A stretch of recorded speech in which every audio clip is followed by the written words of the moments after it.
Well, dang, you can't win for losing.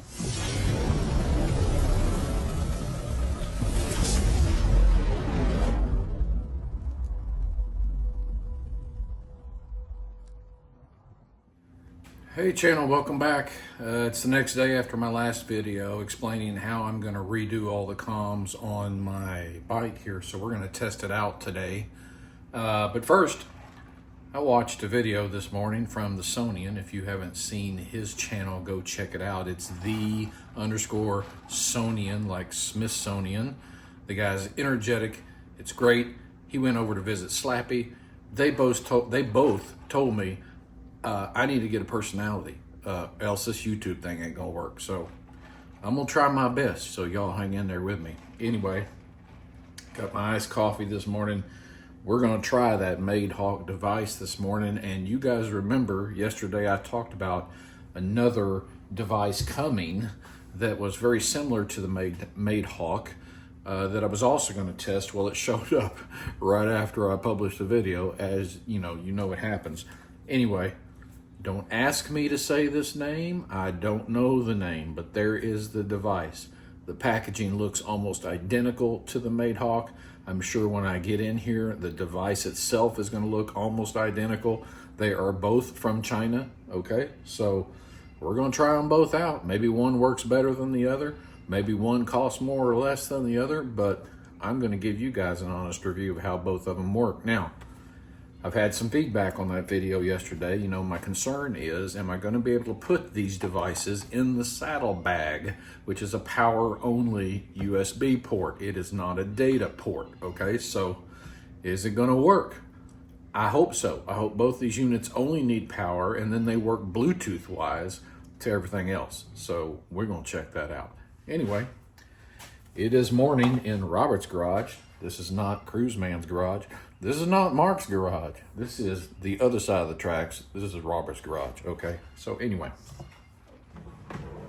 let's see what we got here. There was something I was gonna show you guys, dadgummit. What was it? Oh, yeah, I've been working on the bike. You know, I work on the bike a lot. Walking through the garage the other day, and I find a 5mm hex screw. Now, you know, y'all see that, you know where that came from. That came from the bike. I got no idea where it came from on the bike. Something's loose. Nothing visibly from the outside. Every screw I can see from the outside looks like it's there. I'm hanging on to that because it's going to reveal itself someday. Hopefully not catastrophically. Okay, so anyway, there's that. You guys have a set of these magnetic extending poles where if you drop said screw somewhere, guess what? Stick that in there, boom, you've retrieved it. These things are great. They come in various sizes. Look at here. Look at here. Goldilocks and the 3 bears. Well, it's the 4 bears, okay? So Papa, Mama, and the 2 kids. Come in all sizes, so go check those out. You can find them on Amazon. Cool stuff. Push pins, motorcycle push pins, those plastic push pins on that bike. You're gonna break them, you're gonna lose them. You can buy them in, what is this, pack of 20 or something. Go out and get you some. You know you're gonna use them. Spray bottles. I put a little water in here, or a little, what is that? Bug swipe, what is that stuff? Oh, bug slide. Bug slide, put a little bug slide in here so I can take it on the road with me. I'm out eating lunch, I got bugs on my windshield. A couple squirts of that. Takes care of it. Okay. Cleaner. Mac, GoldRyderone, turn me on to this glass cleaner. This stuff foams up like them spray bubbles you put in your toilet, okay? You spray it all over your bike and it'll clean anything. Good stuff. I know y'all are like, can we get on with this, please? Oh. Brass extension for the positive terminal of your battery. There's so much crap on the positive terminal of my battery. I had one of these on my old battery, took it to Maxim Honda to get the battery replaced because I have a battery warranty, and they did that just fine, got a brand new battery, but when I went in there and checked, they removed this bolt and kept it. Well, shame on you, Maxim. I had to buy another one. No, actually, I didn't buy this one. Cruiseman bought this one, gave it to me because he felt sorry for me. Okay, so anyway, next time I'm in there, got to do something with the battery, I'll be putting that on there. It gives you more real estate, not only for the stuff you're putting on there, but if you have to jump it and get them alligator teeth on something, now you got a bigger post to get them on. Boy, nothing brings out the hick in you like putting yourself on video. I don't talk this way. Anyway. All right, let's get to it. Let's turn on this Mayhawk device and see what we get. There's the workbench. Got all my stickers. Are you representing here? Send me a sticker.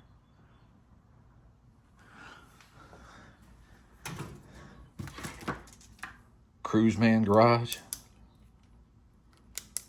Wonderful. All right, let's go over here. Today, can't go anywhere without my Tylenol. Today, the quad lock is in here. Attached to that USB-C, which is power and data, okay? We're gonna leave that. No reason to change that. I hope I don't have to. Leave it in there. As I said in my video yesterday, I've got to have that because it creates a wireless connection. My phone sits up here on the quad lock wireless charging pad. In other words, I can hook my phone in here. It charges wirelessly, and so I want to leave my phone right there. But I don't want wires coming from here dangling down into here. So that's why I need wireless adapter, the quad lock wireless adapter.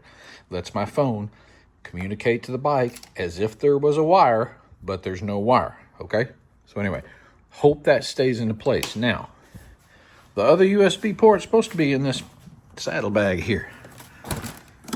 Ooh, Lord have mercy. So much stuff in. Oh, look what's hanging out right. What is. Now I wonder how long I would have gone without knowing that was there. Anyway. Okay, so I got a clear view of it right there. That's good. Got my first aid kit. Got my bike cover. I got all kinds of tools and whatnot. Got a drill in case I need to drill out a hole for a flat tire. Okay. All right, let's get this going.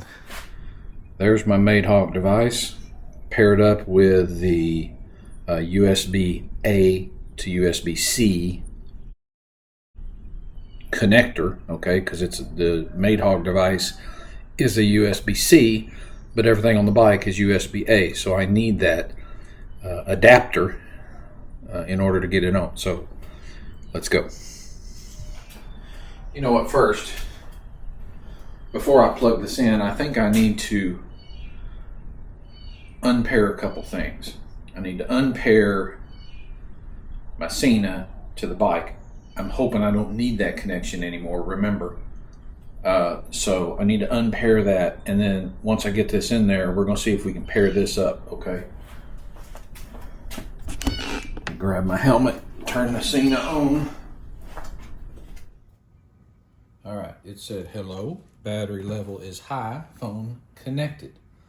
So you can see the Cena is connected to the bike right here with this headset, and the Bluetooth symbol lit up.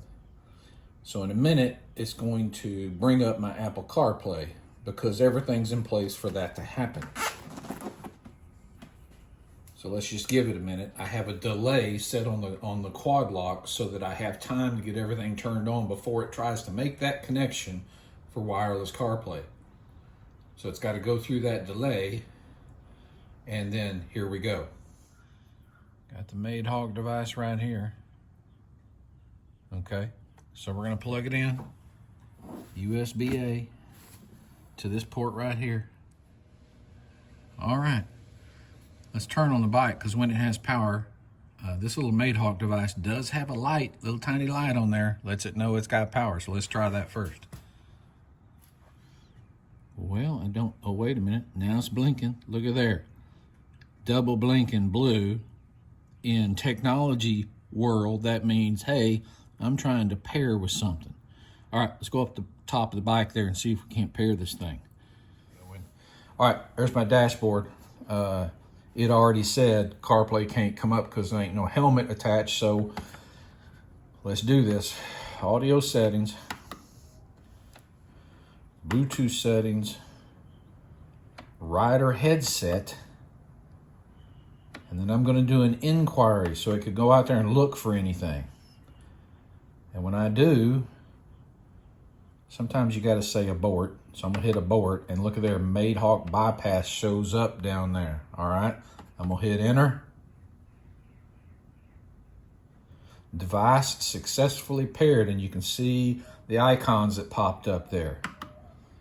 All right, let's go back. It's successfully paired. All right, turn it back on. Let's just see what happens here. Now remember, this is what I hope's happened. I can put that Madehawk in the saddlebag, and all it needs is power. It's connected by Bluetooth. We just proved that a second ago.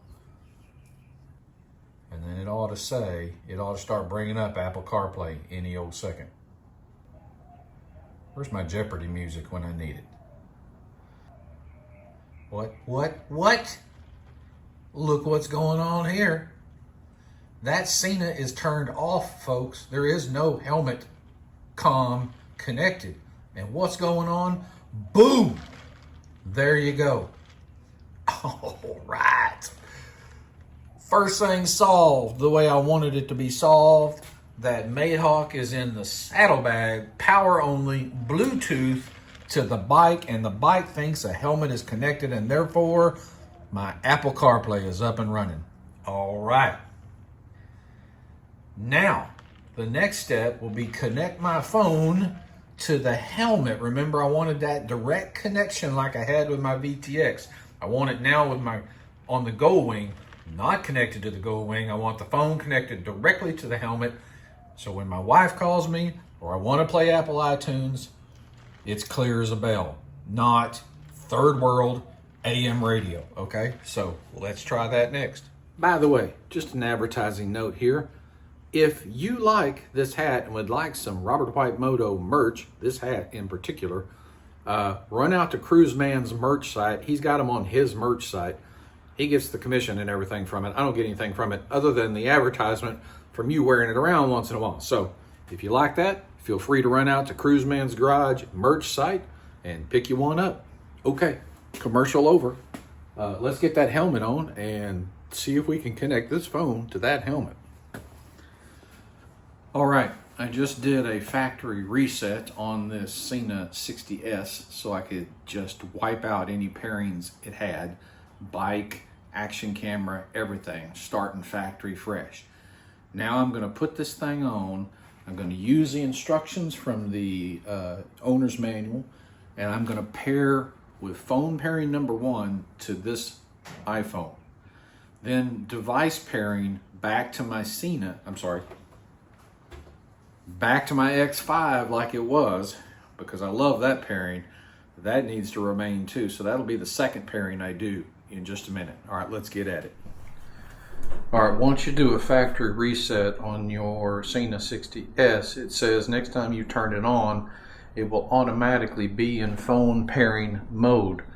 So I'm going to turn it on in a minute, then I'm going to look on this phone in the Bluetooth settings and see if I see it so I can pair it up. All right, here we go. I'm going to turn this on. Okay, it just said phone pairing, so here we go. Let me go into my settings. Bluetooth. There it is, Cena X60S just came up. Your headset is paired, phone connected. All right, let's test this out. Let's go to my Apple iTunes and just kick off some good 80s music, okay? Is there any other kind of music? 80s music. All right, we're gonna kick it off. Oh, Jesus. Oh, yes, brother. Yes. Got me some Josh Turner. Now, he's not 80s, but boy, that is clear as a bell. Woo, I have been missing out. All right, I'm going to sing for y'all. Y'all ready? You know I ain't doing that. You know it. Oh, my goodness. That was fantastic. All right, let's get this helmet now paired up to the X5. Make sure we don't lose that. That is critical. That is critical. All right, let's do that next. All right, the instructions here say put your device in phone pairing mode and then press the configuration menu. Hold this button 10 seconds until configuration menu comes up. And yeah, then you roll it till it says action cam pairing. So let's try that. Boot up my X5 here. Let's get the menu. Where are you, menu? There you are. Bluetooth. Alright, it says no device found. I'm going to hit retry, so it's searching now. And I'm going to hold this jog button down for 10 seconds. Alright, configuration menu. Second mobile phone. GPS. Remote control pairing. Universal intercom pairing. Action cam pairing. Alright, this thing's double beeping. There it is. Cena S, 60S. Your headset is paired. Device connected. Alright. Let's test this out. I'm going to turn this. Oh yeah, it looks like it's working. Oh, that is cool. I just said start you know what, and this camera turned on, my Ace Pro. Okay, you guys there. This camera turned on because it's paired. Sweet. Now the last thing to do is test the audio on this out on the road. So we're going to do that next. All right. Just got everything hooked up, turned the camera on, and turned my helmet on. The helmet immediately, I mean within seconds, said phone connected, camera connected, and then I started this using voice command. So all that's working. Let's get out in a fast-moving environment and see if the audio is quality. Because remember, it's not competing now with the Bluetooth connection of this to the bike. That no longer exists. Okay? Then I'm going to see if I can get my friend Tony Mitchell. Y'all know Tony Mitchell. I'm going to see if I can get him to call me so I can test a phone call under this same scenario. All right, you guys will notice that I am sporting my Bond armor today, which I do on hot days, especially if it's just a quick ride. Does it provide as much protection as my riding jacket, as my climb riding jacket? Well, clearly no. Clearly no. But it does provide some protection, more so than t-shirts. All right, I'm waiting for CarPlay to pop up again here. Well, all right, for some reason, my dashboard is not responding to anything. I don't know why. Let me pull over and restart some stuff here.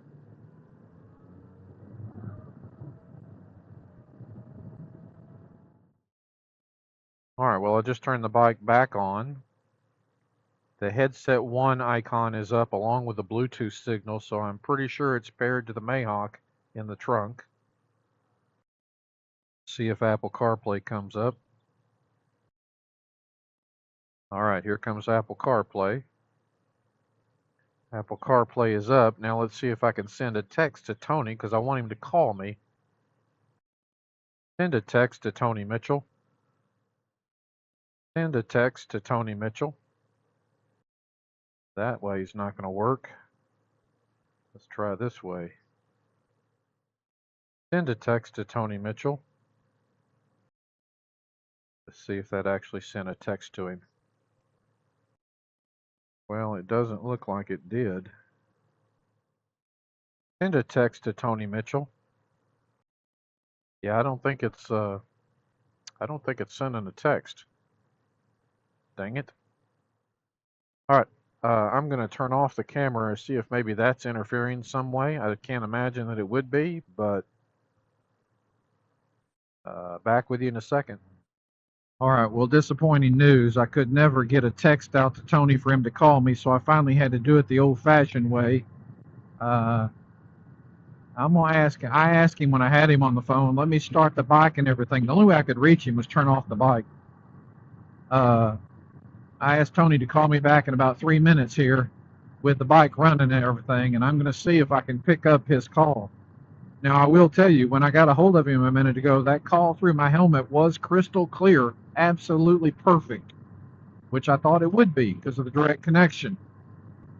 But if this starts interfering with my ability to make a voice command to call somebody, that could be a problem. Anyway, he's going to call me back in a couple minutes here, and let's see if that works. I'm going to get off the camera real quick so that doesn't interfere with anything. Well, dang, you can't win for losing. Here's the results of this test. Music comes through crystal clear. Once I was able to get Tony on the phone, it was crystal clear. The downside is I couldn't get voice commands. A couple of downsides. Couldn't get voice commands to control the phone. I couldn't just tell the phone to send a text to Tony. It wasn't hearing me. It just wasn't hearing me. Couldn't say call, couldn't say text. Now I could do it by pushing buttons, but now you're manually doing stuff on the, taking your hands off the handlebar. Next thing is, when I did get Tony on a call and I had the camera running, the X5 running, it cut off communication to the X5. I could not voice control that camera anymore. On top of that, when I tried to reach out and press the record button on that camera, do it the old-fashioned manual way, while on the call with Tony, it would start recording for a couple seconds and then just stop, cut out. Something is definitely interfering there. Dang it. So some wins and some losses here. I guess here's what I'm going to try. I'm going to try hooking the Maidhawk up in the cubby hole, which is a data port, and then piggyback the quad lock wireless Apple CarPlay on top of that and see if that makes a difference of any kind. That'll be test number 2. It'll be coming up later in another video, and then still yet to be tested is that other device. I really want to try to get this Maidhawk working first. I think the Maidhawk is working fine. It's doing exactly what it should be doing, and that is making the bike think that intercom system is connected to it so that my Apple CarPlay comes up. It does. I can talk to Tony on the phone once I get him on the phone the old-fashioned way. I can talk to Tony on the phone and Apple CarPlay is still running on the bike. So that works. There's just pluses and minuses here. I guess I got to figure out what's most important to me. And really, being able to answer a call and getting a clear call might be number 1. Music and CarPlay are tied for number 2. I got to have CarPlay. Music, maybe not so much. That's a nice to have, but not a need to have. But the loss of some voice commands here, the loss of voice control is a problem. All right, folks, more later. Thank you for sticking with me. I know this has been a long one. We'll talk to you again soon. Until then, ride safe and God bless.